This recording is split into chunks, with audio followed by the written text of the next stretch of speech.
Welcome back, everybody, to our summary and commentary series on Plato's The Republic. I've got Dr. Jim Madden here. We are. Oh wait, I just flashed my students' grades distribution onto this. Ooh. Oops. We are finally to the famous allegory of the cave. Ooh. All right. Ooh. So yeah, big one. Big one. You know, Big one. obviously hugely.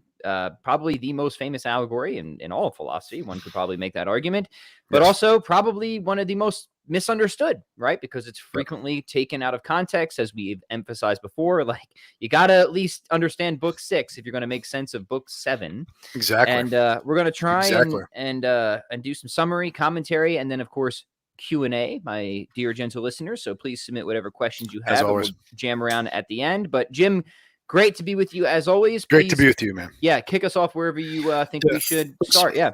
Yeah, I just want to say, like, I feel it's a privilege to be able to do this, right? For us to like be able to, to come on and with an audience and talk about the Republic, right? And now the allegory of the cave. But this is pretty cool, right? This may be a sign that, especially like what we were talking about off the air, not all hope is lost, right? That there are.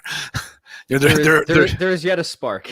There's a spark, right? Like there's the light has not completely dimmed on Western civilization just yet. And there's still Mission Barbecue, which I had for lunch. There is Mission Barbecue, right? Definitely. And by the way, I'm beginning fall break, so there we are. Excellent. Right? Yes. This is good. It really is. Let me just emphasize that it is a treat to be able to do this, and it is awesome to have gotten so much good feedback. So it's not just Jim and I having fun. It seems like people have really gotten a lot of benefit out of the series, and that makes us very happy to hear as well. So thank you all. Yeah. I often say to my students that they have to ask me questions and stuff, because I would be happy to come to the room, even if they weren't there, and just talk to myself about Plato. Right? so the fact that as I often do in my morning walks. Right? As I often do, yeah, exactly. Yeah, and so the fact that someone's out there listening and giving us feedback is great, right? So excellent, because we would be doing it anyway. But yeah. By the way, Callum says before we start, ask Jim's thoughts on Fury versus Wilder. We're going to save that to the end because we're going to do the product first, then we'll have fun at the end, and maybe we'll figure in some type of tie-in or something. I don't know. Yeah, well, partly because you're going to shame me. Yeah, we'll get there though. But for now, let's keep the main things the main thing, Jim. Where do we start with our summary of book 7? Okay, so we ended in book 6, right? We ended in book 6, and we're told in book 6 that the most important thing, the one thing, the overseers. Actually, we get mentioned occasionally of the overseers in the Republic, and we're never quite told who they are. Interesting. Okay, one of many spooky things about this book. But we're told that the overseers cannot compromise on the education of the guardians. No way, shape, or form, right? Right. And that's why my read of the Republic is a treatise on education. It is the question of what would enlightenment be? What would it be to be an enlightened individual or human being? And what is the process that one would have to go through to get there? Okay. Because it's quite like, what is justice really? What is the good life? Right? What would it mean, right, to be wise? And then how do we get you there? So it is a treatise on education. All right, and we're told like the end of education for the guardians. Okay, with the guardians, like as opposed to the auxiliaries, is going to be a philosophical education. Okay, and we have to be careful about confusions here because Plato is not saying in the city everybody would have this education, right? It's only the people with the right metal in the soul, the best metal in the soul, would have this philosophical education. Okay, but it's important to note the point of the Republic is not really the city. Okay, it's using the city to explain the individual. So it's the individual. All right, and so within every person, if you're going to live the good life, Plato does think you have to have a philosophical education at some level, right? Because you need to have a guardian within you. You need to have a philosopher king within you that's going to govern things. Okay. Right on. So I do think whatever your station in life is, this is relevant, right? Even if you're not going to be a member of the guardian class in the ideal city, right? All of us have to have a guardian class within ourselves. Indeed. Right. Indeed. Otherwise we're going to go off the rails in Plato's view. And by the way, he's right about this. Okay. All right. So probably more on that in subsequent episodes too. All right. Mm-hmm. So we set the stage in book 6 that education has been the point all along. What kind of education? The education of the philosopher is the most important, because it's to be a well-educated philosopher is going to get you the most good, and to be an ill-educated one to get you the worst, right? Both in the city and in the soul. That's right. Mm-hmm. And then we get, okay, so what is a philosophical education? It's education that results in knowledge and not belief, right? Whereas belief is what is concerned about what is becoming, what is mixed between being and nothing, right? That's right. Mm-hmm. And knowledge is what is concerned with about what it is, right? Which is unmixed between being and nothing. It just is being. Okay. Yeah. Mm-hmm. It's the ultimate essences of things. It's what knowing the ultimate truths. Eternal, right? What is eternal? Yeah. Mm-hmm. Okay. And that, that more or less explains what's going on in the divided line. All right. And so the sort of least relevant things to education are the least real things, which are images, right? Literally artistic images. Okay. Now, Jim, do you think it's fair to say that the allegory of the cave and the divided line are really trying to teach the same thing? Yeah, I think. Or do you think there's relevant differences between the two? I think they are. There's a considerable Venn diagram overlapping them. Okay. But I think what you have in the divided line of the cave is an ontology. Okay. Okay. I'm not part of the divided line of the cave. I mixed it. The divided line, you have an ontology. Mm-hmm. In the cave, I think what you're getting is the practical educative upshot of abiding that ontology. That maps onto that, right? Yeah. Yes. So given the ontology of the divided line, this is what education would be. Yeah, and that's good, because that helps to avoid redundancy, right? Mm-hmm. Yeah, exactly. Like, why are we doing? Is he just explaining? Is the cave just an explanation of divided line for the little people? No, the book is not intended for little people. Yeah, right. It's to add this practical upshot of it. Yeah. Here's your how-to. Here's the what is. Now here's the how-to. Got it. Because like, what would it be to be educated? It would be to be operating at the top of the divided line. Okay. Right. Mm-hmm. Okay. Now, but what will that process actually look like? Okay. Mm-hmm. And so then what we get in book 7 is the allegory as a way of explaining what that process would be like. A very, as I'm going to say, pessimistic view of it, as we'll see. Okay.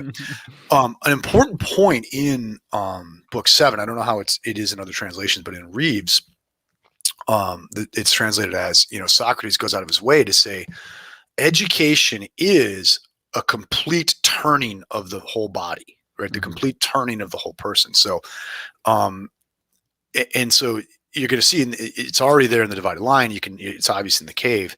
Is what it is to be educated is to turn away from becoming and face being entirely. Mm-hmm. Okay, it's almost like I like to think about it, Lot's wife from the Old Testament. Right, for the educated person, there should be no looking back. Like, you have turned away. You've turned away from this other thing. Okay.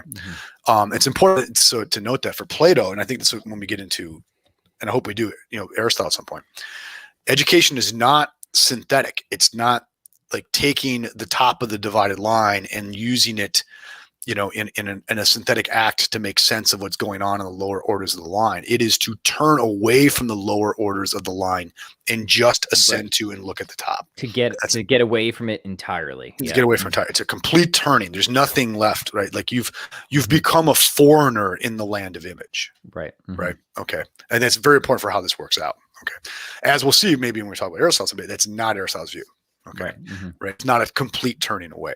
Mm-hmm. Okay, so the allegory, we're probably mostly familiar with it from a popular standpoint, but the way it works is Socrates says, okay, let's suppose you have these people, they've been in this cave forever, they've been chained up there. We're given no explanation as to why they're chained there or anything like that.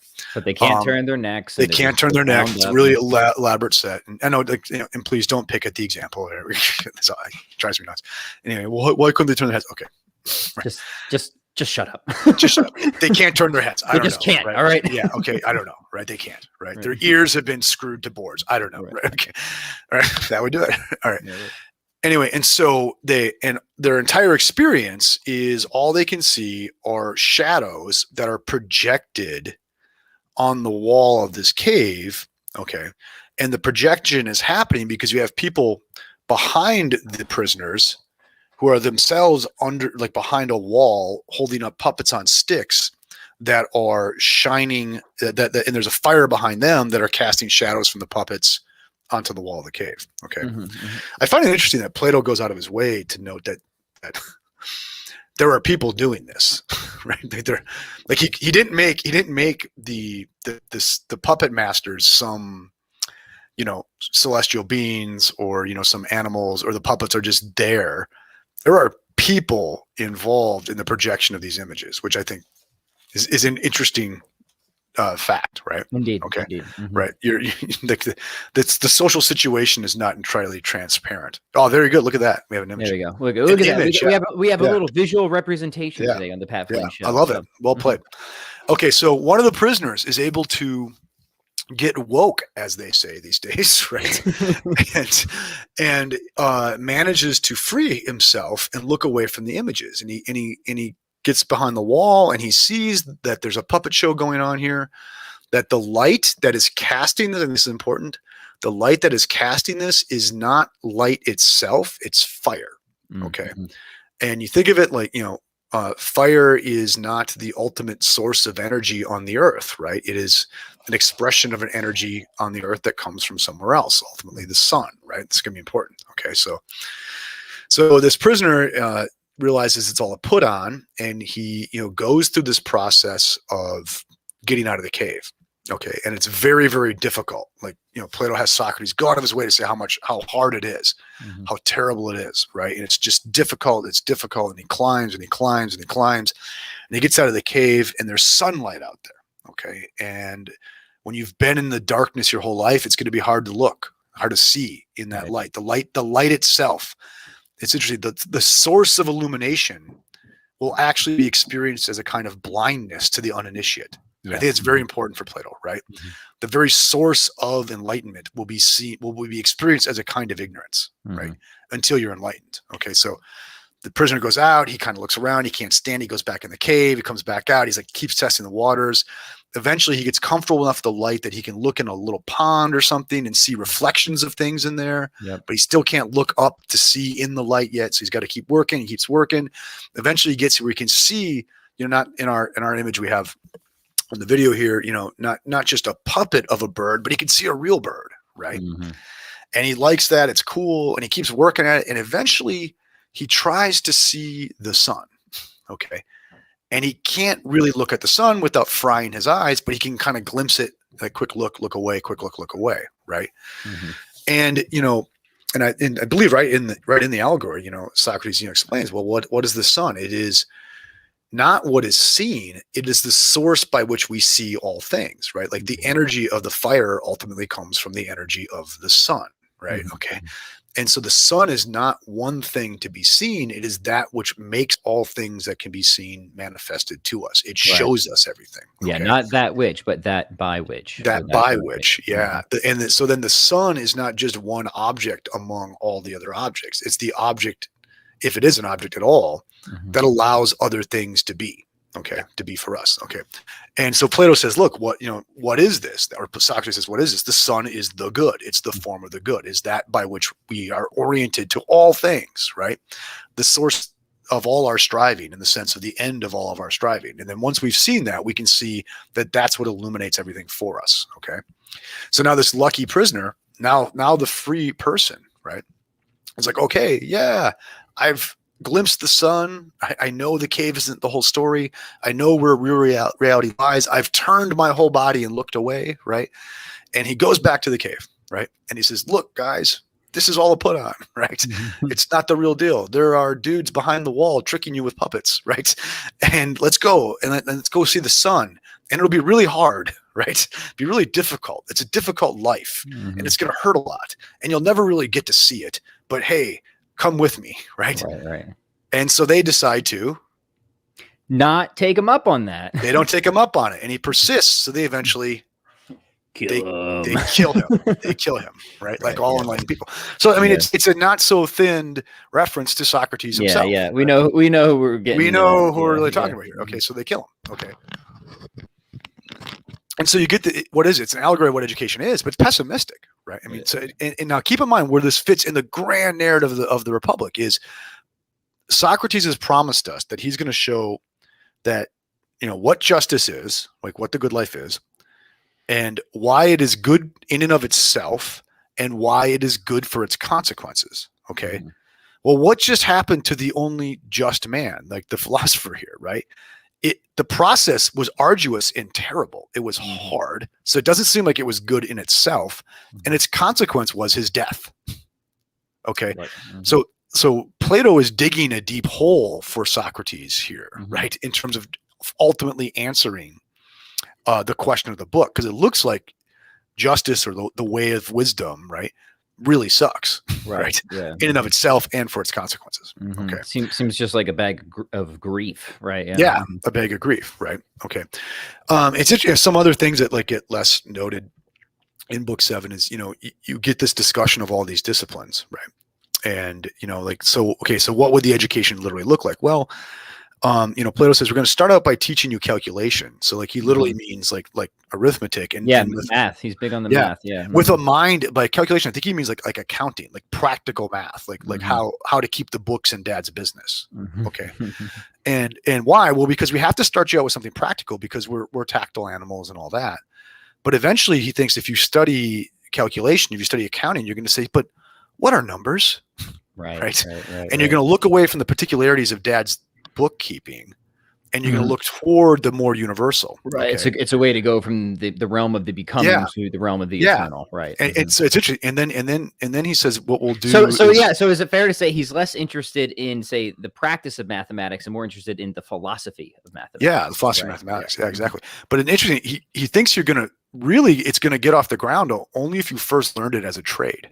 Right. Yeah. That you actually have to do math first. You actually do it. And then at some point, the reflective person will say, but what are the numbers? Yeah. Right. What is the number? And then, right. And he does the same thing with geometry. Because remember, like geometry was originally something that was designed for agricultural purposes. Like how do we divide up the land and stuff like that? It was come up with for architectural purposes. And so he wants you to begin to learn the practical aspect of geometry. Okay. But then eventually you're going to say, but wait, what are shapes? Right. What are these beings that don't change that are the shapes? Okay. And does the same thing with astronomy. Like you begin to learn astronomy by being a navigator. Okay. But at some point you're going to ask, but what are the absolute laws of all this motion? Right. And so I think this is important. We miss this in our education with people. Like what we do now is we take people and we dump them directly to the top of the line. Learn abstraction, son. right. Learn in the least concrete, most abstract circumstances you possibly can. Right. And Plato is the guy most for getting to the top of the line that's ever lived. Right. He does not start people there. He starts by teaching them a trade. Yeah. Starts by teaching them a trade. It's something nitty gritty and tactile so that we can work your way up. Right. But he wants complete turning away, but it begins by learning a trade. I find this fascinating. Right. So for like Plato, the idea that you're going to just dump somebody into, mathematics without like first teaching them something practical with it. It's so funny because it's so the he would not like our school system. Yeah. Because I mean, what is the common complaint of so many kids who are dumped into math classes? He's like, what is this good for? They want to see the practical side of it. Plato's the opposite. He's like, first we'll show you what it's good for, and then we'll show you what it is. Right. Plato will learn. You just said it. This is where I was going. What is it good for? Okay. And what is the light that illumes everything for us? It is the good. Yeah. So we have to begin the search in something that we can see the good of. Even though he thinks ultimately to really go after the good is to turn away from those very things that illume it for us. Right. Do you see that? But it's only under the description of the good that the human being gets off the ground. Yeah. Right. It's just brilliant. It's just brilliant. It is brilliant, and it's magisterial, and it just it gives me warm, fuzzy feelings about sort of one of my first encounters with Lonergan's Insight, because he's kind of making those moves at the beginning of Insight when he's contemplating how we go from examining, essentially like a wheel with spokes to coming to the concept of what a circle is, right? Yeah. And how we but it starts with something very concrete, very tangible, right? Anyway. And you have to be involved in a reality that resists your desires and your whims to like become like to see the no, I need to know something, right? Yeah. Okay, it's that trade level of it, right? And then you're only going to really take that up in as much as you see it as constituting something good for you, and that begins the march. And now Plato is the least pragmatist philosopher to ever walk the earth, okay, but he does see that the search begins, education begins in practicality. And I think this is something like by Plato standards, we are utterly failing at. We are utterly and completely failing at. Right? For sure. Except in certain homeschool. Except in certain homeschool. So, all right. So excellent. Take the kids to jiu-jitsu class, man. Yeah. Excellent overview, Jim. Before we turn to questions here, what are any other key points that people should get out of, book 7? Okay. This is my favorite part of book 7. Okay. If you go, I won't read the whole thing too, but I refer the listener to in the margins 519A all the way over to 521A.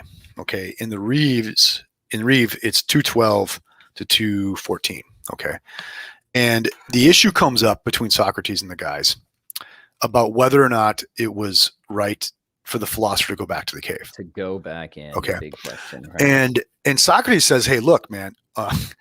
No matter what, in the cave, things are going to be run badly.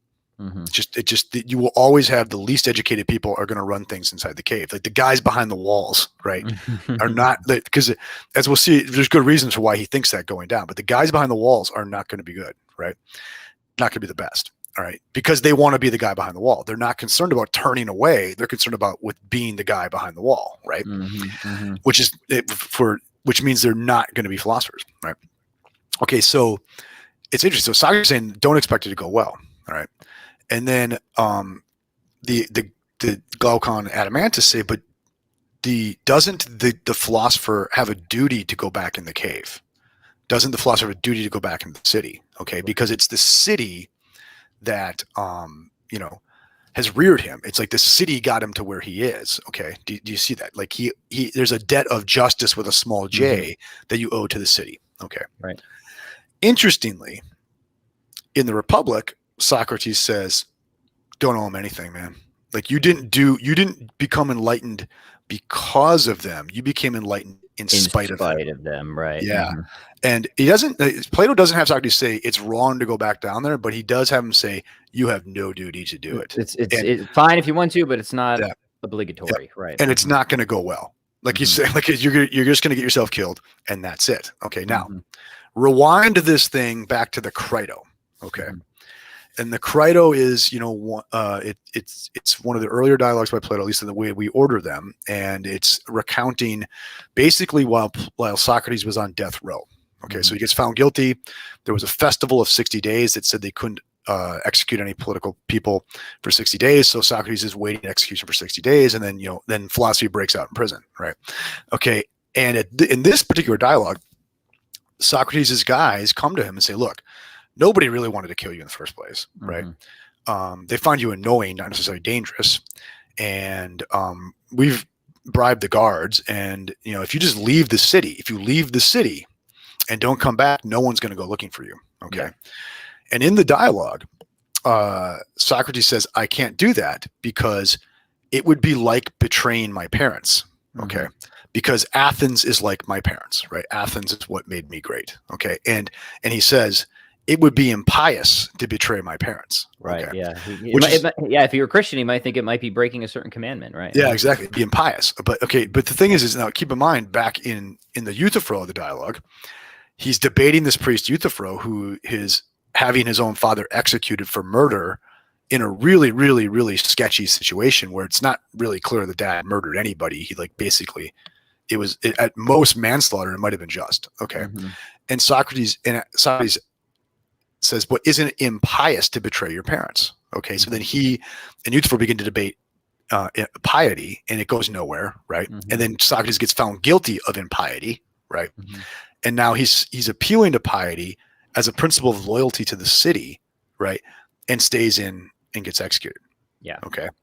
Interestingly, now Plato has Socrates in the Republic say, I didn't have to do that. Do you see what I mean? So I think what you're seeing is a rift between Plato and Aristotle. Yeah. Or not, between Plato and Socrates, right? And it's interesting in the Phaedo Plato goes out of his way to point out that he was not there at Socrates' execution. Right.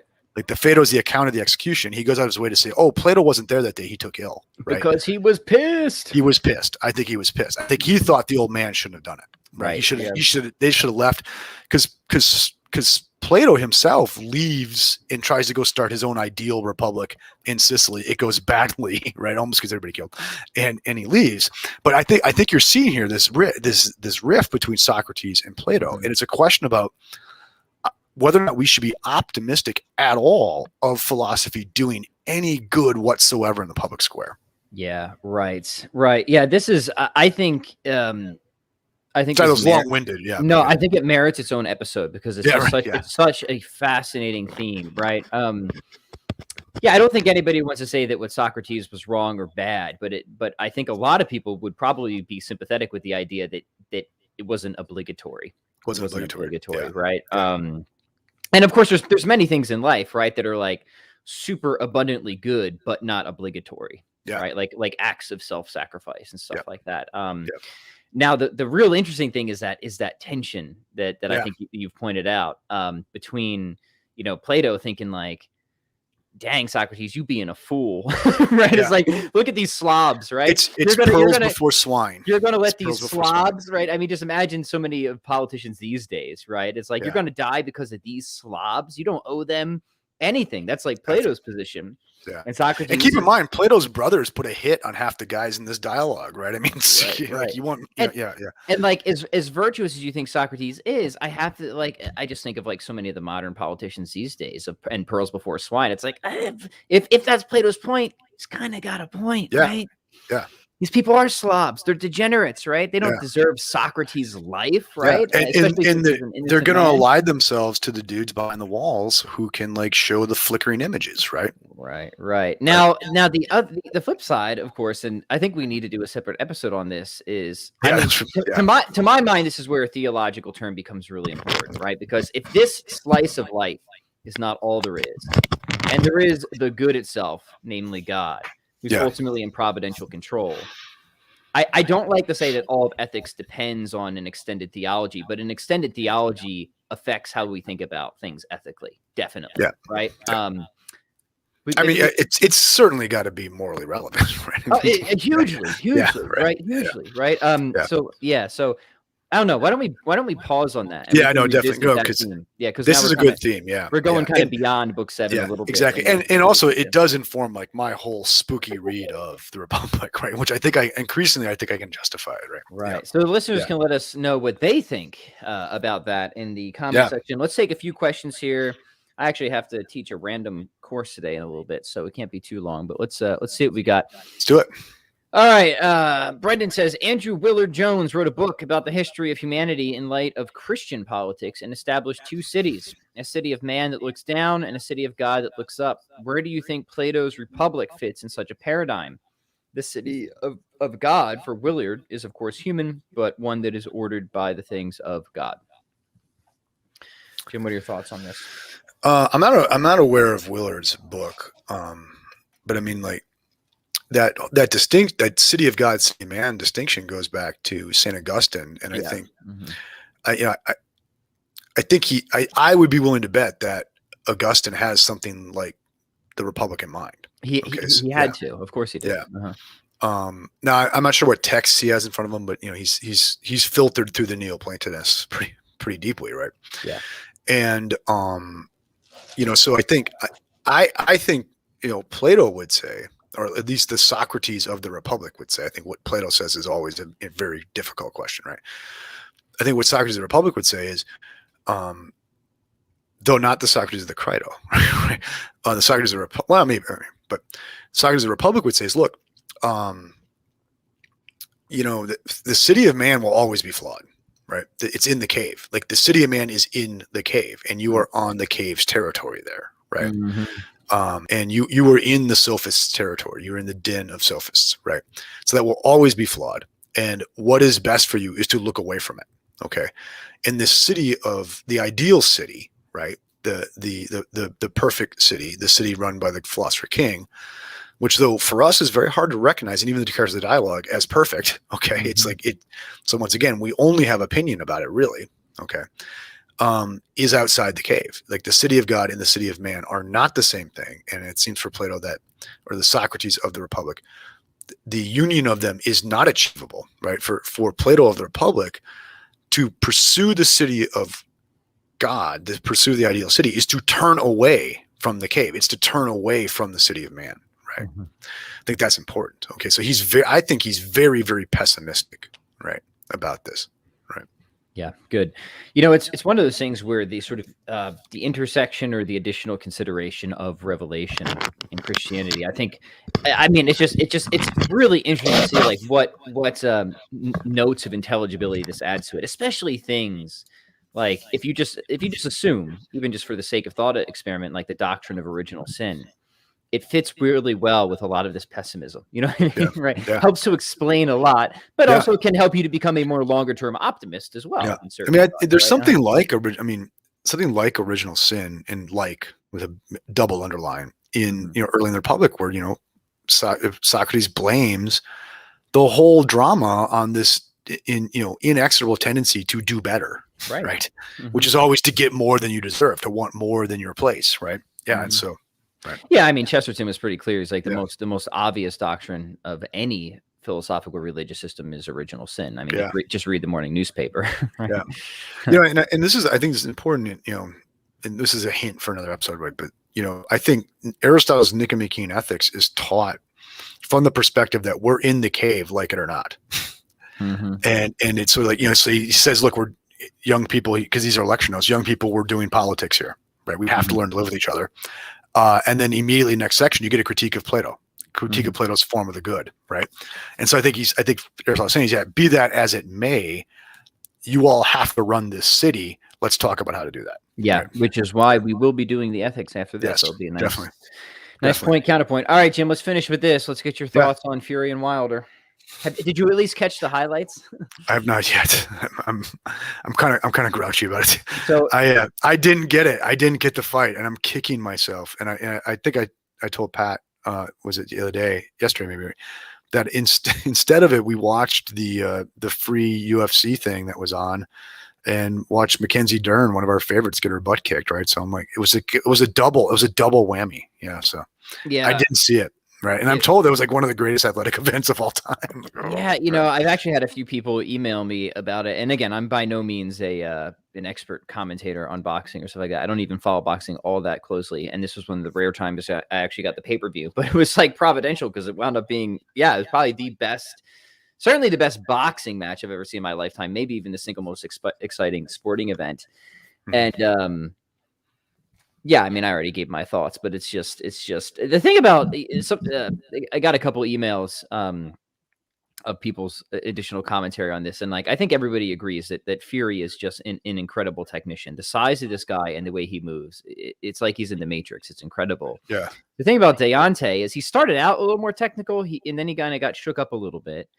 And then he just kind of like went back into his default, like, let's just rely on my eraser of a right hand, right? Yeah. Type of thing, like, which is always like scary and threatening with a dude that has that much power. It's like, even when he's wobbly, even when you think he's going down, he just needs that one good hit, right? And that's kind of what you saw in this fight. There was a number of times when Fury was bringing the heat, and I thought it was going to be over, but then Deontay did clip him pretty good, and then Fury went down.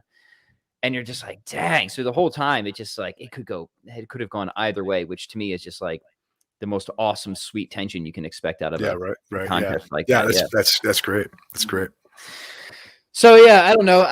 The thing is, I don't think you can with maybe somebody knows better than I do. I don't know if you can rewatch a pay-per-view. I tried to rewind it when I was watching it before just to recatch some of it, and wouldn't let me. So I don't even know if I have like the ability to access the replay or anything. So I know the UFC stuff on ESPN2, the pay-per-view stuff they put up for free like 2 weeks later. Oh, do they really? Interesting. If you're willing to wait a couple weeks, if you have an ESPN2 subscription, I don't. They'll put it up as part of your regular, because like you get the regular Saturday night fights as part of the ESPN2 subscription, and then like the numbered pay-per-views. If you're willing to wait a couple weeks, maybe it might even be longer than that, but they eventually come up in the archives there. Interesting. Right? Okay. Yeah. So okay. Yeah, I don't have that. I just got this. From so we Fox. used to always just, oh, we're not going to bother paying for the fight. Yeah. We would just, get it that way legally, right? Mm-hmm. But then, I think I've told you, my good wife is, if she is MMA addicted, right? so like, if Dana White is selling, Jen is buying, so we get the fights. Yeah. Yeah. Good stuff. I'm not complaining, by the way. Yeah. Sweet. All right. Well, we'll wrap this one up here. Yeah. So stay tuned, gentle listeners. Obviously, you have your homework. Read the next book, and we'll be getting that one done at least by next week. And Jim, as always, definitely. thank you for your excellent lesson. It's Thank you, man. Thank super you. appreciated. And I appreciate it. listeners, please like, comment, share, and subscribe. That helps us out. We'll catch you next time. Peace.